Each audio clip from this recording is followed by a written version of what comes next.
Yes, I have a few old synths. And I'm calling them old synths, not vintage synths, because I think vintage gives them more of a mystique than they actually deserve. And we've got two camps of people. One who see vintage synths as a glorious sort of harking back to the past, nothing's gonna beat them, nothing can ever sound like a Jupiter 6, nothing will ever sound like a Jupiter 8. Modern clones and software emulations don't come close. Modern synths are nowhere near as good. And then you've got the other camp where I've got some software, it sounds all right. I've got the Repro 5, sounds like a Pro 5. I've just bought a clone, it sounds fine.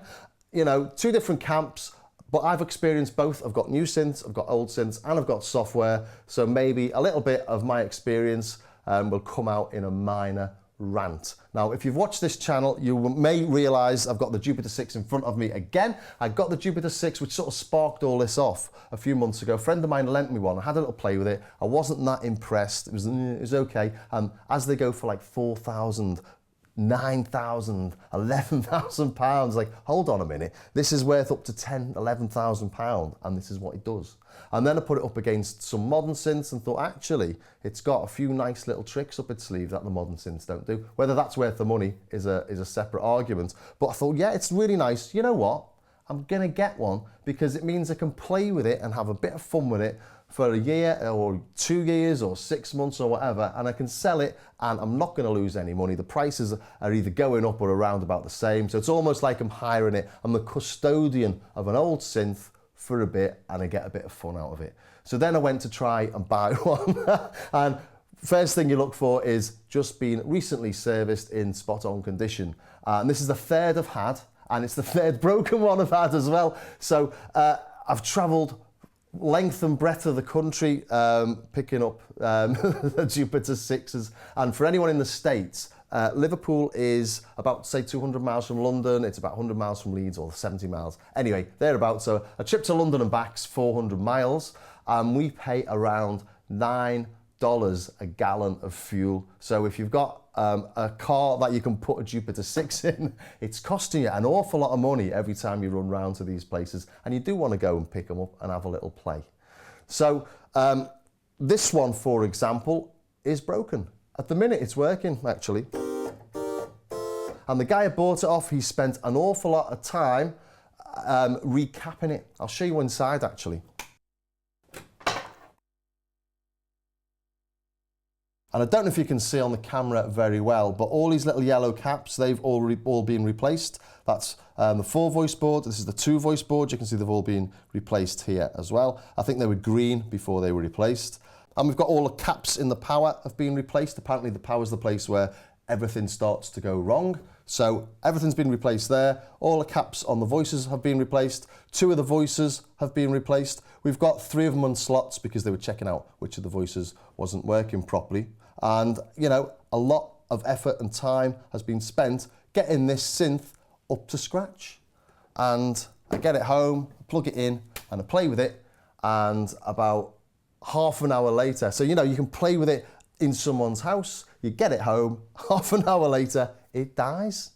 And it's a £4,000 synth, or more than £4,000, I should say. Really nice thing to have, but I've just spent £4,000 on something that doesn't work. And the guy's been really great about it and stuff, you know. But you'll notice there, it's got a hinge. And that's because these old synths were expected to break down, but you'd be expected to have to go inside and adjust the trimmers for the VCOs. So I've bought a Juno 106. I bought that quite a while back now, and that was a trip to London and back. And when I got there, it was in perfect condition, recently serviced. None of the tact switches were working properly. The middle C key, or the C4 key actually, didn't hit, although I didn't notice that while I was there. And what I really didn't notice while I was there was that the voices were going, and that's obviously why they sold it. And, you know, you sit there for half an hour again and it all sounds fine. Get it home, an hour later you can hear this little bleed coming through. So for the Juno 106, I learned to solder. I bought myself a soldering iron. I bought a desoldering station. I got an old PCB with some chips on it. I took the chips off, I put them back on. I took the chips off, I put them back on until I was confident I could do it on the 106. So I replaced the chips on that, replaced all the tact switches, And then I'm thinking, hold on a minute, I don't want to go inside my synth. I want to play my synth, I want to play my instruments as a musician, get some nice sounds out of it and do musical stuff. I don't want to be messing around inside. I couldn't get a tech in Liverpool to do it and I had to travel back and forth to get it done, and actually it cost me £100 for the bits and that's all it cost me to fix the synth in the end, which is less than the fuel to take it somewhere and definitely less than asking someone else to do it for you, and definitely less than buying the new chips, etc, etc. So, you know, I don't want to know about this. I've been in the Alpha Juno God knows how many times, because I bought that, my first synth, bought it used back in the 80s, and I got it home and 2 of the keys stopped working within a couple of days. I took it back to the shop and they fixed it for me, but it was there for 2 months. And when I got it home a week later, 2 more keys went on it. I took it back.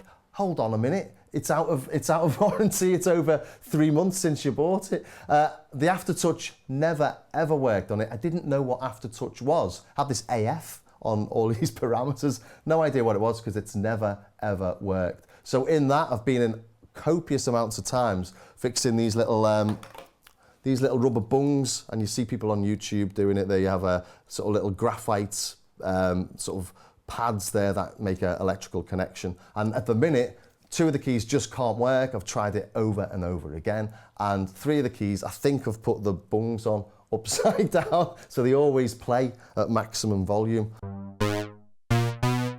But that's a nightmare as well. You try and take that apart, and you've got to, when you put it back together, the structural sort of beam inside has to slot underneath the main circuit board, just at a point where you've got 2 connectors for a couple of looms. And then when you're trying to put it back together, all the cables are falling out the back. And every time you put it back together, you've got a screw left that you just can't get back in, no matter how hard you try. And I've replaced the backlight on the LED screen, and the battery has now got a socket. So again, I don't want to know. I don't want to do that, and I have to do it. At the minute, a few of the keys don't work, and some of them are super loud. So I just don't touch that anymore, and I control it via MIDI with a MIDI controller. So I'm actually getting more use out of it. But it's a broken synth. The 106 still has the C4, doesn't really work properly, and I'm just not going to bother. If I hit it hard enough, it works. And then I move over to the Kawai 100F, and it's got a little switch on that where you can use the keyboard gate, so you don't have to use the envelopes. Put it onto the keyboard here, it should just be a gate, but it's not, it's on envelope 2, and it just stopped working. And I've gone in and I've soldered one end of the switch to another end of the switch, and it just seemed to work. You can't get the gate on it, the switch doesn't work, but I can use the envelopes, so fine, that'll do. But again, I'm there with a soldering iron and a bit of cable. I'm a musician, I'm not a technician. And then we go over to the Korg Poly 6. That's a pretty recent purchase. I bought the Korg Poly 6 and the Prophet 600 so I could compare them to the new Behringer ones. It's what I do for the channel, so it's where my money goes. I buy synths, I sell synths, I lose money, which is why it's great when people support me on the channel. So that's brand new, just being, well, say brand new, recently renovated or recently serviced. All the electrical contacts have been checked. I get it home and it's completely out of tune, and the envelopes are all different. Luckily inside, again, easy to take the top off. You're expected to have to go into these things. It's got the 6 voices, it's got 6 LEDs, so you know which voice you're playing, and it's got the trimmer pots all labelled, which is really handy. The Juno 106, they're not labelled, so that is now being tuned by the guy that brought this round. It's a really simple job, but you've got to know which one of the trim pots is the filter, for example. On the Poly 6, it's really easy, but it still won't track the filter.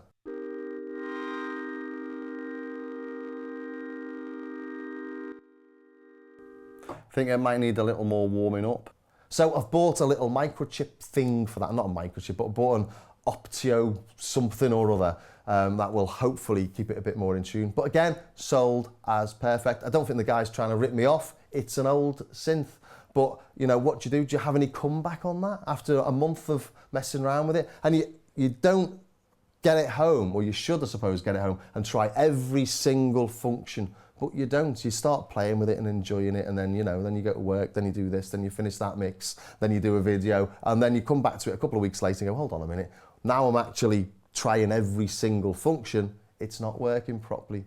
Poly 600, I think, is the only one I've got that doesn't have an issue, and that's because I've only bought it recently and I've not found the issue yet. I do actually think it goes a little bit out of tune, and I'm not sure how I'd tune that. I think, again, I'm going to have to open it up. It's got hinges, they expect you to do it, find the trim pot and find the voice that's slightly out. So, you know, what is the point of this? Well, what is the point of buying a Jupiter 6? Why on earth did I get it? There is a massive difference between playing something on a computer and using a MIDI controller or a small MIDI controller or whatever you use, or your mouse, than getting a nice, big, juicy, old, vintage synth with loads of space. There's just something about it, and it really draws you in and you get really sort of enchanted by it. It's a little bit of a mystery, but we're not, you know, we're musicians, we're not necessarily the most logical people. And is this one stopped now? Yeah, there you go. That's what happens with this. In fact, last time it was doing it, the LFO2 light had stopped flashing. So this is a different error. But I got it out just to show it, really. That's really annoying. Anyway, and that's another issue. Every time you turn them on, you sort of think there's going to be a problem with it, especially the Poly 6. It's doing some really weird little things here and there. Anyway, the joy of having these old synths is that they do sound nice. There is something about them. And I know what people say when they say online, oh no, it just hasn't quite got that something. And there is a something, and I'm not sure whether it's psychological. When you start getting the oscilloscopes and the like up, things seem to sort of come a bit closer, and is it just minor differences between one synth and another synth? Two of these will sound slightly different. I put up two Blue Marvins, so two of the Behringers 2600s, and they were slightly different as well. You know, and you see things with people playing, there's a video with someone playing a TR-808 or three TR-808s, and they're all completely different. So over the years, over 40 years, you imagine the hundreds and hundreds of components you've just seen in that, each one with slightly different tolerances, degrading in slightly different ways, gives something a charm that you can't replicate on a new synth, although you can in software, but you don't get the nice big panel. And there is a difference when you're doing software or when you play in software, because you really can feel those few milliseconds. I know it sounds daft, but you actually can. So I can see why people love the vintage synths, but I wouldn't denigrate new synths or soft synths because I really like vintage synths. There's a synth for everyone. And that brings me to other options. Here I've got the Roland System 8. I'm not going to plug it in because I don't want to look at the green LEDs. It does look horrible. It's not got the greatest key bed. So what we're saying about the Jupiter 6 or the Prophet 5, you know, you're playing something big and it just feels nice. It's maybe got a nice key bed on it. Something like this, like, nah. But actually, sonically, it's brilliant. It sounds identical to my 106. Does it sound identical to a Jupiter 8? People that own a Jupiter 8 will tell you no, and people that work for Roland will tell you absolutely yes, it sounds like the one they based it on, and people that have got a System 8 will say, who cares? It just sounds nice. So this has got a Jupiter 8, a 106 and a JX3P, plus the System 8 engine. So the Jupiter 8C is paying £30,000, if anyone was that mad. Say £1,500 for the Juno 106 and JX3P, maybe 1,000, maybe 800. So all of a sudden in this, you've got a fair few £1,000s worth of synth for the same sound quality. You know, maybe not the idiosyncrasies of your broken one, but definitely nice enough. And it's a bit smaller, and I can pick this up like this really, really easily. That Jupiter 6, I can't, it weighs a ton. So practical wise, the System 8, for example, is brilliant. I've just been playing with the Take 5 from Sequential, thinking whether, because it's smaller, whether it can take the place of my Prophet 6 then. And that's smaller, and that means I could maybe put the microwave next to it on the rack, or the Super 6. So, you know, juggling around with things, but playing the Take 5 compared to the Prophet 6 or the Prophet 5 even, it's not the same. I've got a video, go and watch it. But if you buy a vintage Prophet 5 or the Take 5, you know, again, forget the interface. Sonically, you know, it's not the same as a Pro 5. I don't really know why I mentioned the Pro 5 and the Take 5 because they're not quite the same. But for the price and for the practicality of it, it's great. The Waldorf M I've just mentioned, it's you know, it's basically a new PPG. Go and buy yourself an old PPG wave. It's going to cost you £3,000–4,000, and then you're going to probably have to get it fixed or maintained. £1,500, I think it is. Is it a bit more? £1,600 for the Waldorf M. An absolute no-brainer. Other options, of course, we've got the Prophet 5 Rev 4. It's a remake of the Prophet 5, so you get a new synth, like new old stock almost, or the Mini Moog reissue. I've got one of those, and that's like playing a Mini Moog. People that have got a Mini Moog, though, still get in touch and say, it's not the same. It's like, no, it's not going to be the same as your Mini Moog. I've described it as having a shelf with something on it that moves 1/10 of a millimetre per year for 40 years. After 40 years, if everything on that shelf's done that, it's slightly wonky. Everything's out by about or up to 4 centimetres. But it's the same shelf and it's your shelf, but it's just slightly wonky to the photo that you took back in 1980. And then, of course, the software, the Repro 5 from Yui, is absolutely staggeringly good. I did try and put it up against my Prophet 5 a few times, but as I'm tweaking these tones and getting the FM absolutely perfect and the resonance perfect, the Prophet 5's slowly going out of tune. So when I come back to actually record the video, it's different. And I've probably tuned it while it's half between being in tune and out of tune, and I can't show how close it can be because the Prophet keeps on going, it's sort of sliding around everywhere, and not slide around in a good way, in a bad way, in that you come back in half an hour and you've got to retune it. There's a tune button on it. It's a simple thing, but it does need doing more often than I'd like. Same as this tune button on there. There you go. That's tuned now. You know, so Roland Cloud, the Roland Cloud emulations are absolutely spectacular. Whether you like Roland Cloud or not. Softube, the Softube M84 was brilliant. The Softube M72, so their Mini Moog and their 106 are absolutely brilliant. The 106, I couldn't tell it apart from my Juno 106. I've got a video on that, check that video. So what am I doing with the Juno 106? And that's sort of why I got the Poly 6 as well, because I thought I'll have a Poly 6 and maybe sell the 106. Is the Poly 6 a nice sort of replacement to the 106? VCO, DCO, expect the video soon. Okay, well I think that brings me to the end of my rant, except for to say, I've not got anything against vintage synths.